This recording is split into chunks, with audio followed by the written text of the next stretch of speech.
सोलापुरात काही दिवसांपूर्वी अस्मिता कोळी व सालिया शेख या दोन युवतींनी आत्महत्या केली होती। राज्य महिला आयोगाच्या अध्यक्षा रुपालीताई चाकण यांचा मंगळवारी नियोजित दौरा होता। या दौऱ्यादरम्यान त्यांनी आत्महत्या केलेल्या अस्मिता कोळी व सालिया शेख कुटुंबियांची भेट घेऊन त्या कुटुंबियांचे सांत्वन केले। यावेळी कोळी व शेख कुटुंबियांनी पोलिसांचे पूर्ण सहकार्य मिळत असल्याचे सांगत संबंधित आरोपींना कडक शासन व्हावे व आम्हाला न्याय मिळावा अशी विनंती राज्य महिला आयोग अध्यक्षा रुपाली चाकणकर यांच्याकडे केली। या भेटीदरम्यान राज्य महिला आयोग अध्यक्षा रुपालीताई चाकणकर यांच्या समवेत पोलीस आयुक्त राजेंद्र माने, पोलीस उपायुक्त गुन्हे शाखा डॉक्टर दीपाली काळे, विजापूर नाका पोलीस ठाण्याचे वरिष्ठ पोलीस निरीक्षक वाघचौरे, सदर बाजार पोलीस ठाण्याचे वरिष्ठ पोलीस निरीक्षक अश्विनी भोसले, राष्ट्रवादी काँग्रेस पार्टी सोलापूर शहर जिल्हाध्यक्ष संतोष भाऊ पवार, कार्याध्यक्ष जुबेरभाई बागवान, अल्पसंख्याकचे प्रदेश कार्याध्यक्ष वसीम बुरान, जनरल सेक्रेटरी प्रमोद भोसले, सेवादल अध्यक्ष प्रकाश जाधव, युवक सरचिटणीस खलील शेख, ज्येष्ठ नेते हेमंत चौधरी, सोशल मीडिया शहराध्यक्ष वैभव गंगणे, कार्याध्यक्ष सोमनाथ शिंदे आदी उपस्थित होते। यावेळी राज्य महिला आयोग अध्यक्षा रुपालीताई चाकणकर यांनी शेख व कोळी कुटुंबांना न्याय मिळवून देण्याचे आश्वासन दिले।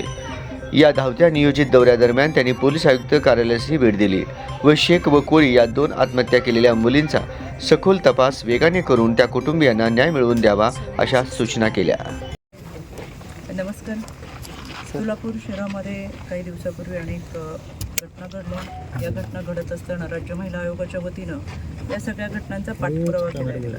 पोलिसांनी अतिशय चांगल्या पद्धतीने तपास करत आरोपींना या घटनांमध्ये अटक केलेली आहे। पण आत्महत्याचा प्रकार पाहता कॉलेजवयीन तरुणींनी अशा पद्धतीची आत्महत्या करावी, कुठेतरी आत्महत्या करण्यासाठी समाजाची मानसिकता बदलण्याची विचार करण्याची वेळ आली आहे। आणि मग तिन्ही घटनांमध्ये या तिन्ही घटनांविरुद्ध माहितीसाठी फक्त याच्यामध्ये काही गोपनीय नावं आणि त्यामुळे कुठल्या व्यक्तींना कुटुंबांना त्रास व्हायला नको, पण या संपूर्ण तिन्ही घटनांमध्ये आरोपींना अटक केलेली आहे।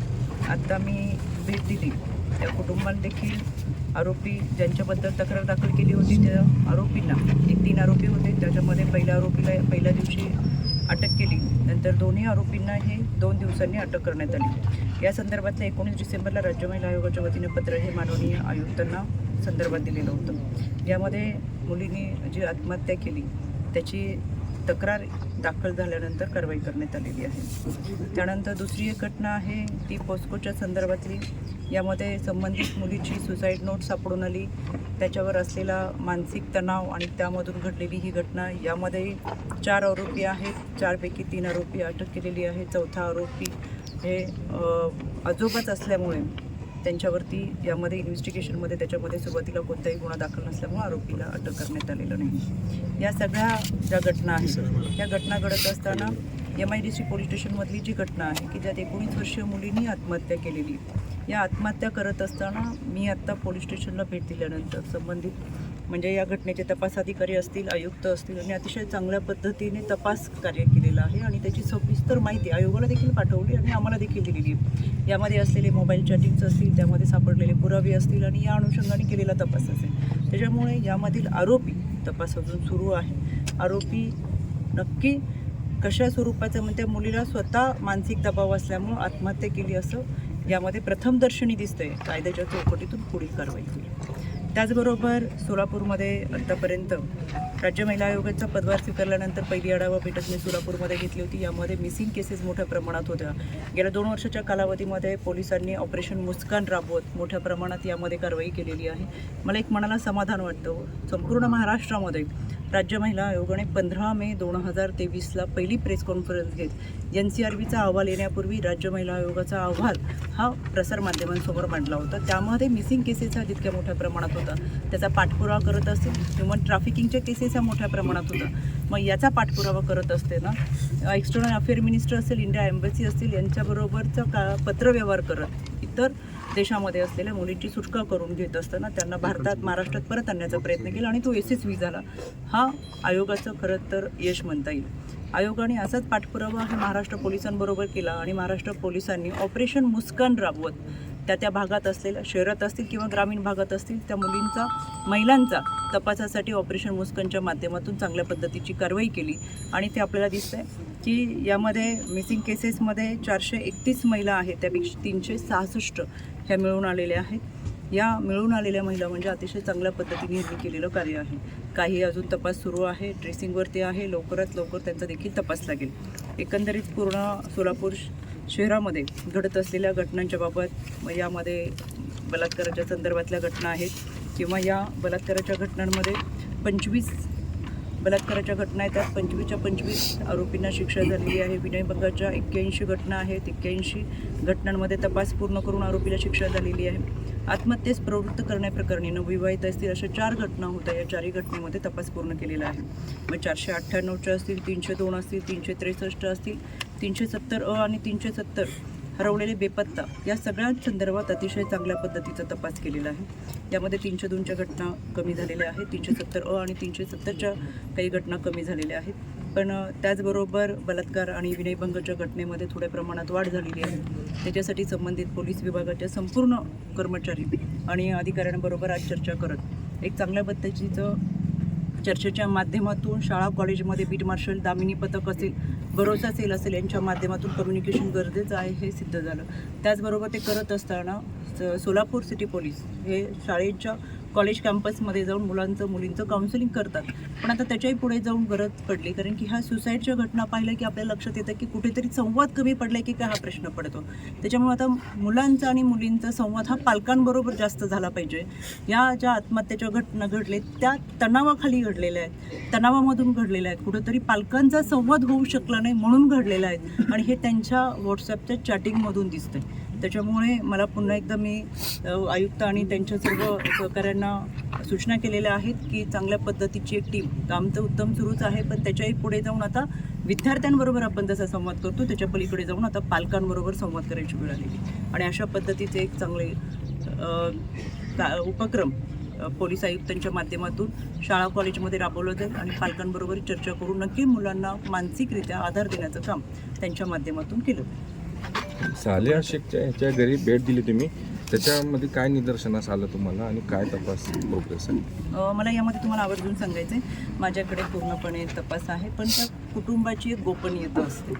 त्याच्यामुळे आपण कुणाचं कुटुंब आणि त्यामधील व्यक्तींच्या पुढील आयुष्यासाठी त्यांना त्रास होऊ नये अशा काही घटना असतात. त्याच्यामुळे ही गोपनीयता पाळून या घटनेमध्ये आरोपीला अटक झालेली आहे. पण डिटेल्समध्ये जर पाहिजे असेल तर आपण ती माहिती तुम्हाला तुमच्या माहितीसाठी प्रकाशित न करण्याच्या अटीवर माहितीसाठी फक्त देऊ शकतो.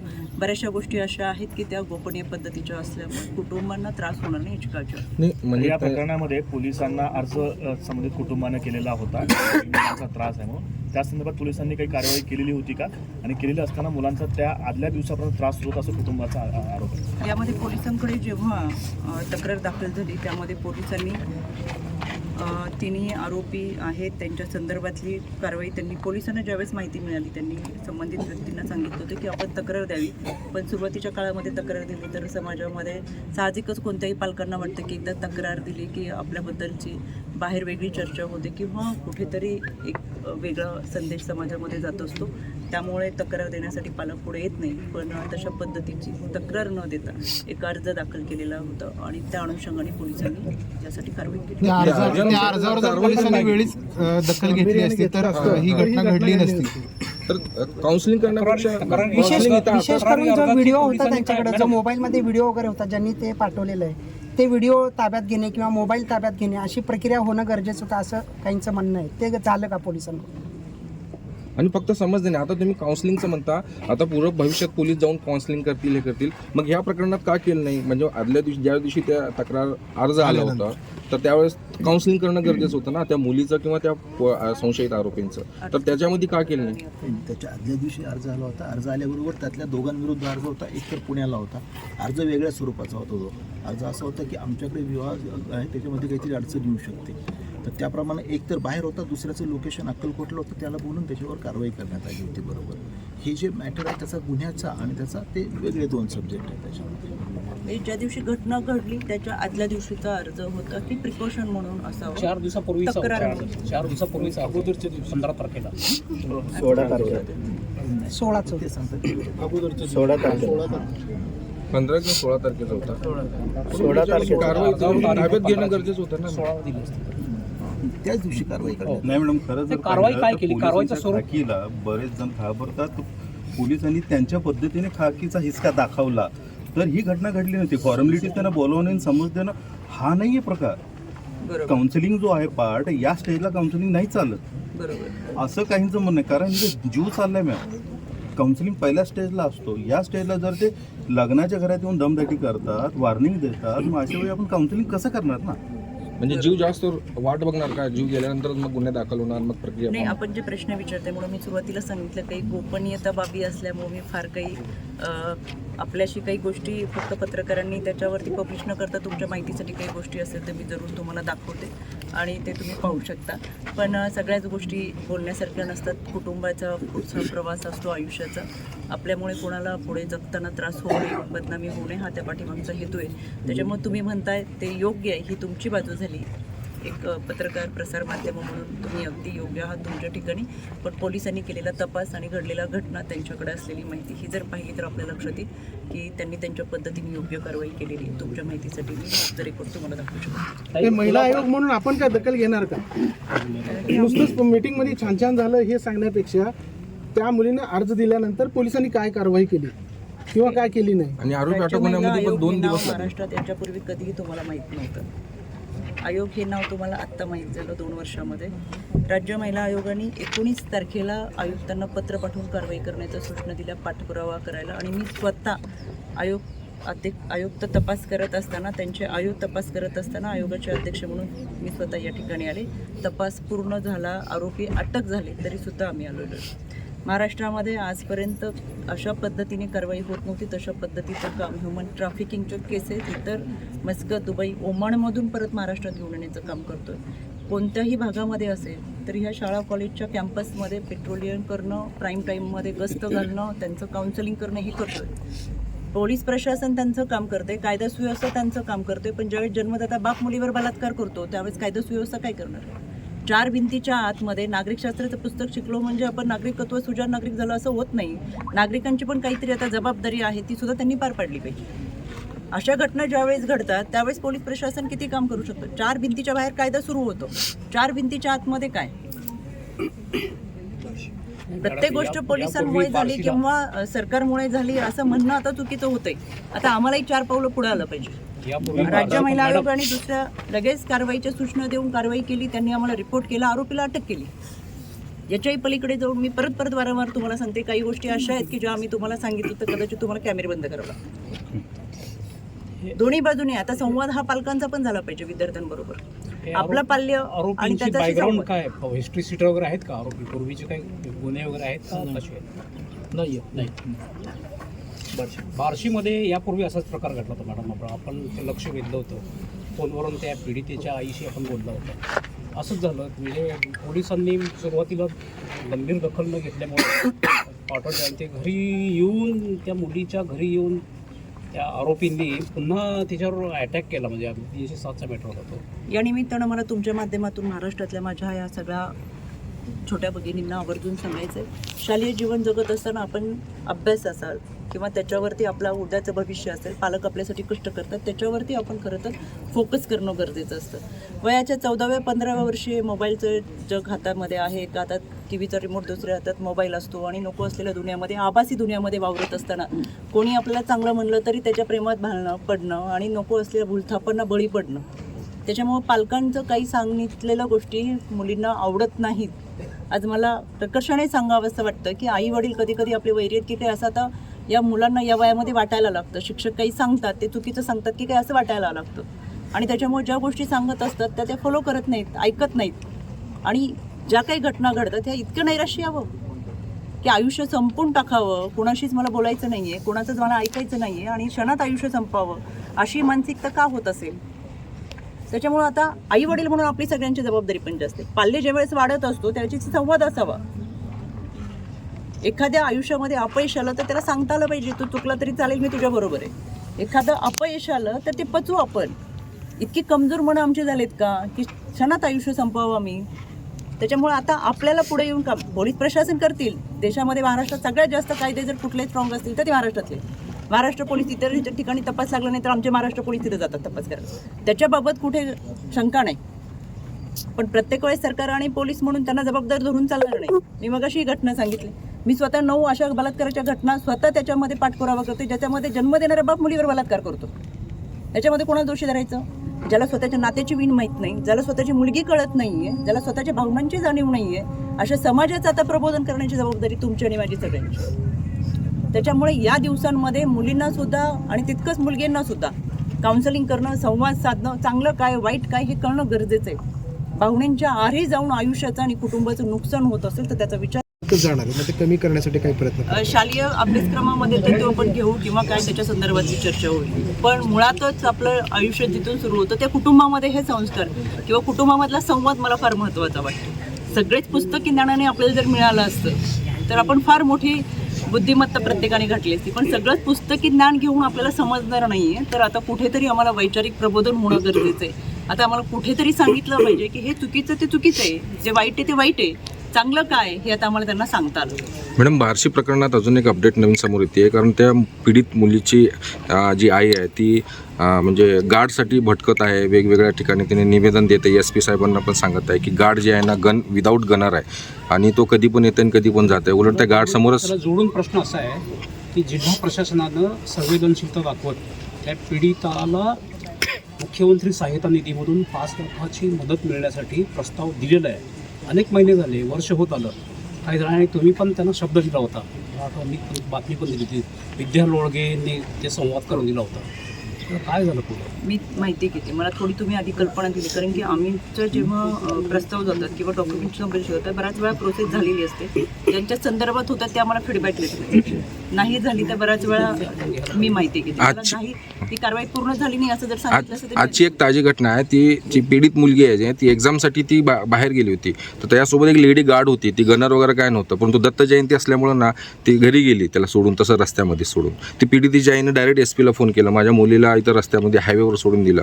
आज देखील आम्हाला कोर्टामध्ये धमक्या देतात, घरी येऊन धमक्या देतात. मग आमची मुलगी असं रस्त्यावर एकटी फिरल्यावर त्याला कोण तर मारून टाकलं तर कसं व्हायचं? मग त्यानंतर थोड्या वेळाने ते DYSPने फोन करून मग अजून त्या महिलेला म्हणजे कॉन्स्टेबलला बोलून घेतले. पण ती कॉन्स्टेबल जी आहे ना फक्त एक छोटीशी एक लाकूड घेऊन येते आणि थांबते. ते म्हणतात की आम्हाला गनर सहित पाहिजे, कारण ते लोक जे आहेत ना मोठे खुंकार आहेत, ते कुठं पण आम्हाला हल्ला करू शकतील, कारण मोठी घटना घडली आहे. तर आज देखील त्यांना म्हणजे ते परवा पण संजय राऊत यांना भेटून त्यांनी निवेदन दिलं की आम्हाला मजबूत संरक्षण नाही आमच्या मुलीला, आम्हाला धमक्या येतात, घरी जाऊन धमक्या देतात. तर तुम्ही काय त्याचं याच्यापूर्वी पण त्यांनी त्या मॅडमनी पण तुम्हाला फोन केला वाटतं? मी स्वतः बोलून केलं त्यांच्याशी. सोलापूरची एक महिला सरपंच आहे, ते अद्याप 1.5 वर्ष झालं मागे आल्यानंतर ते पाठपुराच्या हिशोबाने तुम्हाला प्रश्न विचारतो. आपण इथे जिल्हा परिषदेच्या तत्कालीन COनी सोलापूर जिल्ह्यातल्या शाळांमधल्या मुलींना सायकल बँकचा उपक्रम सुरू, नाविन्यपूर्ण योजना.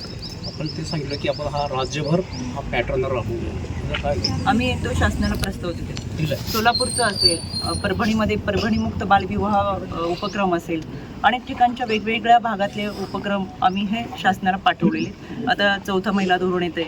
या महिला धोरणामध्ये आदरणीय दादांनी देखील सांगितलं की आता मुलीचा जन्म झाला किंवा मुलगी असतील की वडिलांचं नाव आणि मग आडनाव असायचं. आता तो मातृत्व सन्मानासाठी त्यांच्या मुलाचं किंवा मुलीच्या नावानंतर आता आईचं नाव किंवा वडिलांचं नाव आणि आडनाव हा सन्मान देण्याचा प्रयत्न करतोय. यामध्येच ह्या सगळ्या गोष्टी पुढे इन्क्लूड करतोय की तिच्या लेक लाडकी योजनेमध्ये मुलीचा जन्म झाला तर आपण तिच्या नावावरती 5,000ची ठेव आहे.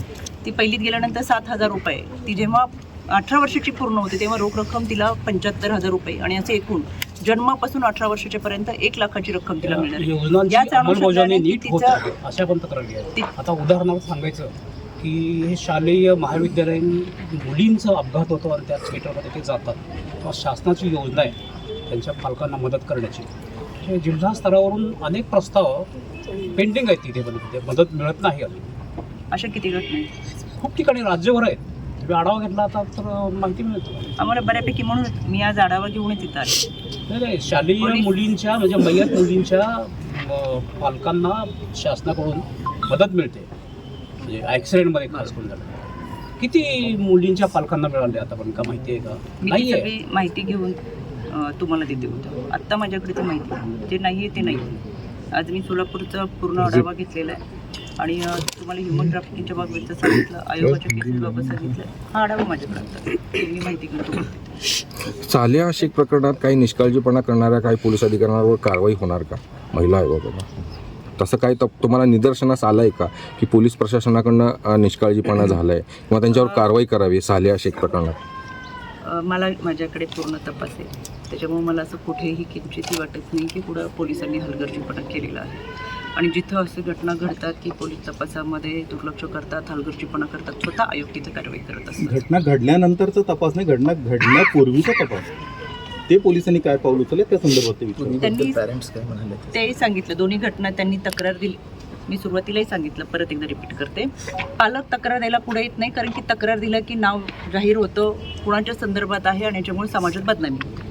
त्याच्यामुळे पालकांनी तक्रार दिलेली नव्हती. जी तक्रार होती त्या दिवशी कार्य पण ते पत्र जे आहे ना त्या मुलीचं, पीडित मुलीचं पत्र सोशल मीडियावर व्हायरल झालं आहे, त्याच्यामध्ये असं गोपनीयता तर काय राहिली नाही. त्याच्यामध्ये स्पष्टपणे त्यांनी पोलीस निरीक्षकांच्या नावाने पत्र लिहिलं आहे की मला ह्या लोकांपासून त्रास आहे आणि माझं ह्या तारखेला लग्न आहे आणि माझं लग्न मोडू नये याची माझी विनंती आहे म्हणून असं पत्र व्हायरल झालं आहे सोशल मीडियावर. आणि ते पत्र जे आहे ना 2-3 दिवसा अगोदरचं आहे, घटना घडण्याच्या अगोदर. पेरेंट हेत नहीं थे। 16 तारीख को एप्लीकेशन दिए थे सुबह में। 16 तारीख को एप्लीकेशन देने के बाद हम बोले थे कि 18 तारीख को शादी है, शादी में कोई भी बदनामी नहीं होना, ऐसा तुम करो। उसके बाद उन्होंने पुलिस वाले उनके ऊपर प्रतिबंधक कार्रवाई करे, उनको 5 दिन हाजिरी लगाए। फिर हमको भी समझे कि उनको हाजिरी लगाए बोलकर। नाही, ही घटना तुम्ही सांगितली नाही साहेब. पीडितेच्या वडिलांनी बाईट दिलेली वेगळी बाईट आणि तुम्ही आता इथं वेगळी सांगताय साहेब. ते पीडितेच्या वडिलांबरोबर होते, त्याच दिवशी सेम डे पोलिसांनी कारवाई केलेली आहे. नाही, व्हिडिओ वगैरे जे काही त्यांनी पाठवलेलं होतं आदल्या दिवशी, तो व्हिडिओ किंवा मोबाईल का जप्त करण्यात आला नाही पोलिसांनी? मुलीला दोष द्यायचा का? झालंय नाही नाही नाही, मी काय म्हणते, मी परत तेच सांगते, फॅमिलीचे बरेच विषय आहे, त्याच्यामुळे आपण फार करायला नको. ज्यांना फार प्रश्न असेल ना त्यांच्याकडे मी हे वाचायला देते. म्हणून मी म्हटलं परत की तुम्हाला वाचायला दिलं तर तुम्ही कॅमेरे बंद करताल. हा विषय आपल्याला कुटुंबाचे त्याच्यामध्ये नुकसान नको आहे, त्याच्यामुळे त्यांनी जे सांगितलं ते विषय आणि पोलिसांनी ते पत्र दिल्यानंतरची कारवाई हे त्यांनी त्यामध्ये केलेली. स्वतः मी या ठिकाणी दखल घेण्यासाठी आलेली, कारवाई झालेली, आरोपी अटक ते अस्मिता कोळी नामक मुलीच्या घरी सरपंच विचार, सोलापूर शहराजवळच असलेल्या अवघ्या 10 किलोमीटरवर एक कवठे म्हणून गाव आहे. गेली 1.5 वर्ष झालं तिथली महिला सरपंच गायब आहे. अद्याप पत्ता किंवा काही ठाव ठिकाणा लागले नाही. पोलिसांकडून काय म्हणजे आतापर्यंत झालं? सलगरवस्ती पोलीस स्टेशन अंडर आहे. अशिक्षित महिला होती, वयस्कर महिला आहे त्याच्यामध्ये, आणि ती शेळ्या सांभाळायला गेलेली होती. शेळ्या दुसऱ्याच्या शेतात गेला म्हणून तो सांगायला आला, तेव्हापासून गायब आहे. तिचा तपास लागलेला नाही. त्याच्यावर खूप प्रयत्न झालेले आहेत आणि ते अजूनही प्रयत्न चालू आहेत. आम्ही आयोगाच्या मॅडमला सांगितलं की 19 असेल, 18 असेल, त्या केसेससुद्धा आम्ही त्या कंटिन्युअस फॉलो करतो. त्याच घरातला अजून एक व्यक्ती पुन्हा बेपत्ता झालेला आहे. त्याच्यामध्ये तो बेपत्ता झाला म्हणजे तो मेजर आहे, स्वतः निघून गेलेला आहे. बेपत्ता झालेला नाही असं त्याच्यामध्ये माहिती नाही. 18 वर्ष सरपंच बाईचं काय झालं? मेजर आहे. थँक्यू.